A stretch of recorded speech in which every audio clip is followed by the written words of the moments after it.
Друзья, всем привет! И вот к нам подъехала новая камерка для улицы с AliExpress. И сегодня о ней. Поехали! Итак, что же в этот раз к нам пришло? Камерка, как видим, это идет Bezdar.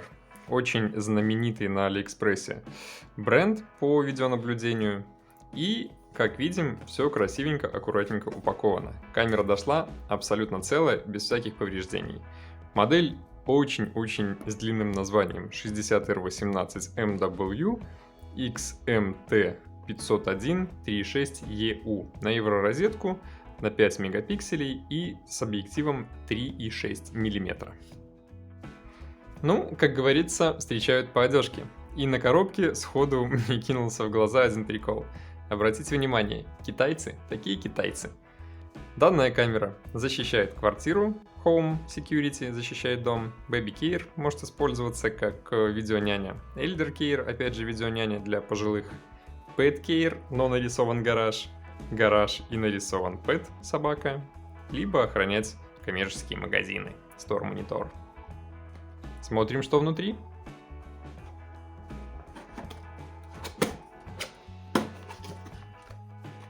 А внутри нас встречает инструкция, полностью на английском языке, и уже с QR-кодом на Play Market. Работает, кстати, с приложением ICCE. По классике, черный блок питания с белой камерой. В чем прикол, я до сих пор не понимаю. Китайцы всегда присылают белые камеры с черными блоками и черные камеры с белыми блоками.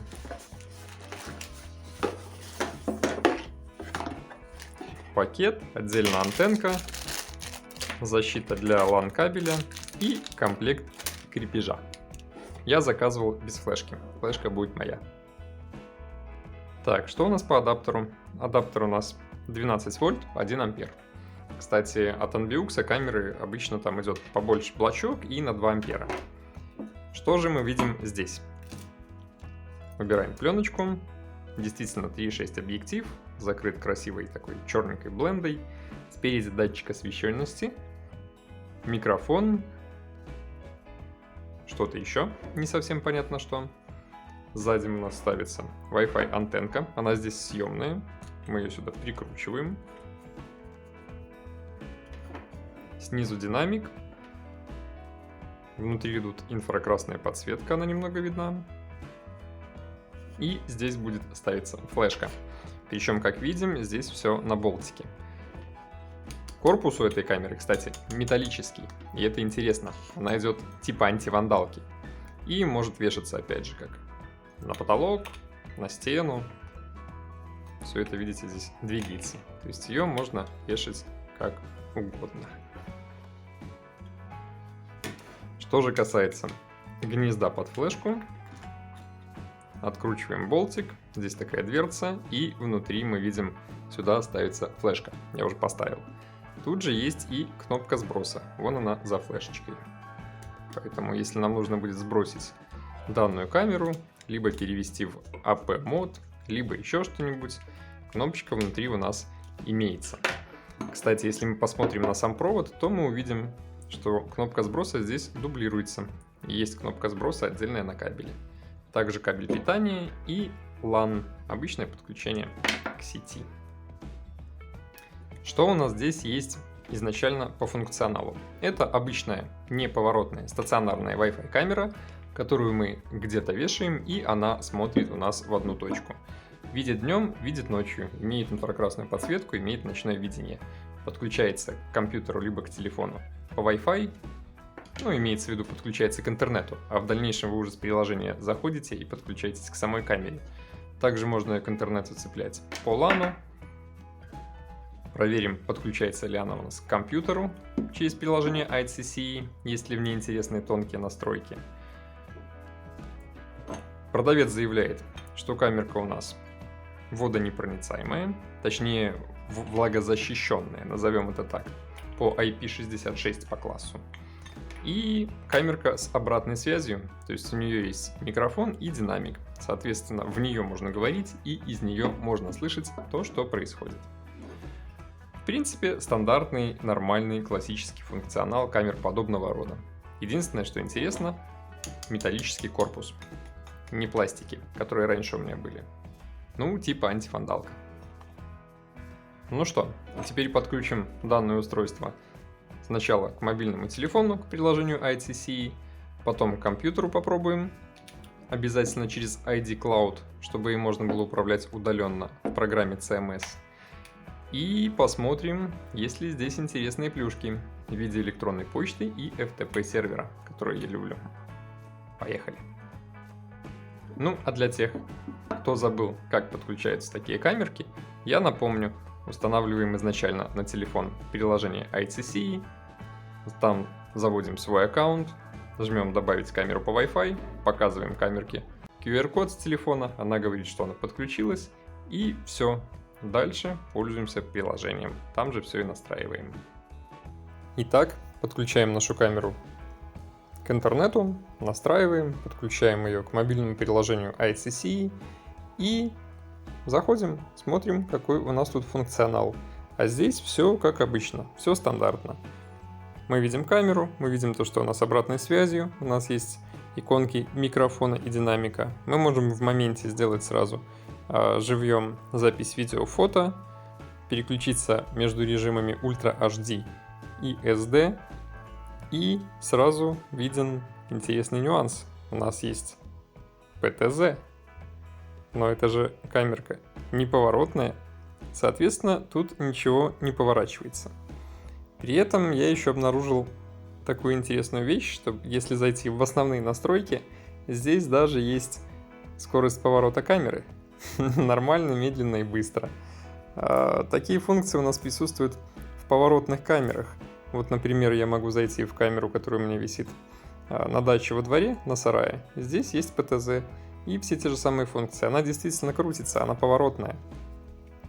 И вот, к примеру, стационарная камера на 180 градусов, которая висит у меня на даче на пороге. Здесь мы можем видеть, что нет крутилки, нет функции ПТЗ, потому что она стационарная. Там ничего не крутится. Ну да ладно. Первое, что приходит на ум, это то, что взяли модуль с поворотной камерой и даже не поменяв прошивку, засунули его в стационарку. Как есть.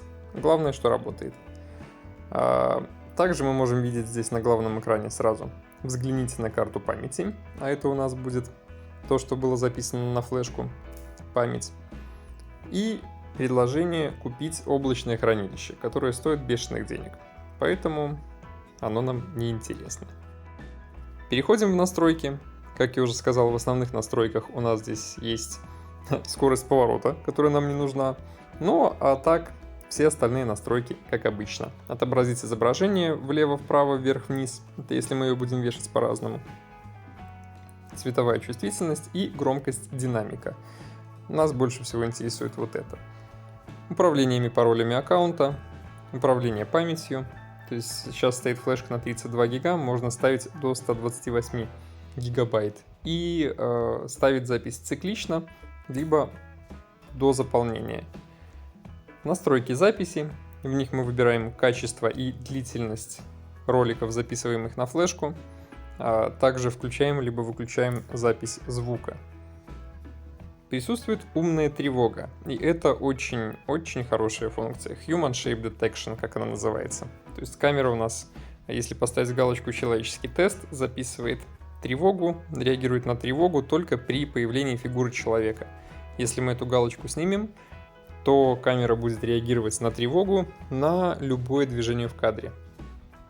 Если она у вас смотрит на улицу, куст ветром потрясло, все, сработала тревога. Поэтому Human Shape Detection.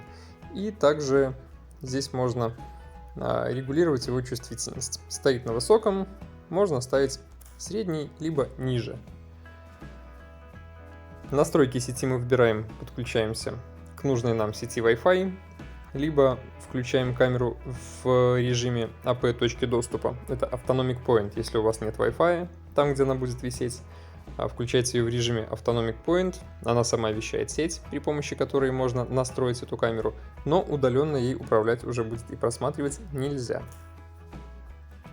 Опять же, облачное хранилище за деньги. В доп. Настройках есть какая-то новая для меня функция – настройка широкого динамического диапазона. Эта функция позволяет устройству захватывать изображение высокого качества при условиях освещенности с высоким контрастом и эффектом. Ну, честно, я не знаю, что это такое, поэтому про это толку-то и рассказывать нету.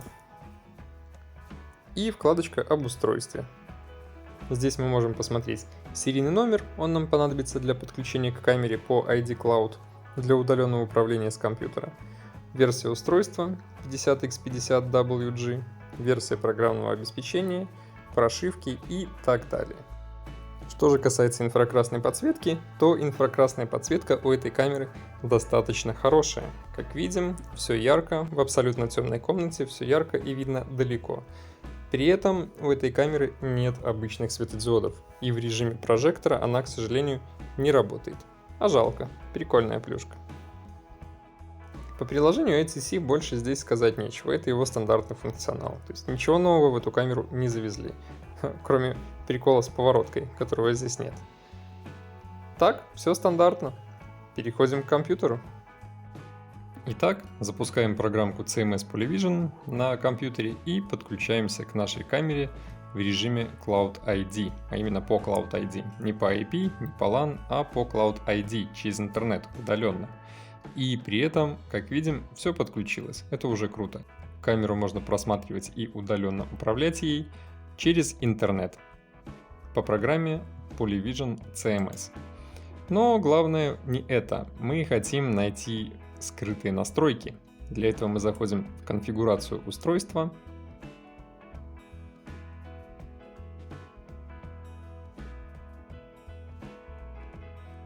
Самое интересное для нас это, во-первых, соответствует ли камера заявленным мегапикселям. Для этого мы заходим в настройки и компрессию. Здесь мы видим, что камера действительно на 5 мегапикселей. Основной поток можно выбрать в нескольких режимах. Это 5 мегапикселей, 3 мегапикселя, Full HD и HD. При этом в 5 мегапикселях камерка будет выдавать максимум 16 кадров. Ну, в принципе, сойдет. При этом в 3 мегапикселях мы уже видим 25. Это хороший результат. Битрейт настраивается, качество настраивается. Ну, дальше все стандартно. Самое интересное, что нас здесь интересует, это вкладка «Службы». И перейдя во вкладку «Службы», мы видим, что это камера с хорошим необрезанным функционалом. Здесь есть все, что нам нужно, а именно отправка писем при тревоге на электронную почту и на FTP сервер. Напомню, что это такое. Камера висит, снимает, кто-то пытается ее украсть, флешка-то внутри камеры стоит. Если спереть саму камеру, то сопрут ее прямо вместе с информацией, записанной на нее. При этом при тревоге камера начнет посылать нам фотографии на электронную почту и фотографии плюс короткие обрезки видео по 20-30 секунд, как настроите, на настроенный вами где-то удаленно FTP сервер. Даже если камеру сопрут, вы увидите последнее, что она видела. Она накидает при тревоге информацию на email и на FTP. И я считаю, что эти функции жизненно важны для таких устройств, и здесь это есть. Поэтому камерки зачет, можно брать. О том, как эти функции настраиваются, я рассказывал у себя на канале ранее. Вот ссылочка на плейлист, не поленитесь, изучите. Там все очень подробно. Ну что, дорогие друзья, в принципе, интересная штука. Присутствует весь необходимый функционал, присутствует отправка на email, присутствует отправка на FTP сервер, а я считаю эти функции жизненно важными для таких камер. Больше, в принципе, ничего и не надо. Единственное, чего не хватает, это действительно, мне кажется, обычной подсветки. Не инфракрасной, а именно светодиодной. Работает достаточно эффектно в режиме тревоги. Вот у меня в основном все камеры, которые у меня есть, в них данная функция присутствует. То есть человек заходит на территорию, у него бах, врубается прожектор, он там в панике убегает от тебя. Здесь же такого нет. Камерка будет тихо смотреть на него в ночном режиме, инфракрасным светом. Ну, либо если вы поставите звуковую тревогу, то не тихо, а начнет орать. Все же, мне кажется, пару светодиодов в нее впихнуть можно было бы. Ну а так, за свои деньги очень достойный вариант. Камерка эта продается в разных комплектациях, на 2 мегапикселя, на 4, на 5, конкретно моя на 5. Я ее брал там что-то в районе $40. На 2 мегапикселя она стоит в районе $30, на 4 мегапикселя что-то там 35, среднее между ними. Для камерки подобного класса с таким функционалом это очень даже ничего. Поэтому могу сказать, что рекомендую. Можно брать. Ссылки на такие вещи, на все свои камерки, которые я обозреваю, я всегда оставляю в описании. Пожалуйста, смотрите, переходите. Будет полезно. Ну что, а на этом все. Кому было полезно, ставьте лайки, подписывайтесь на канал, заглядывайте в описание, а мы продолжаем. Всем пока!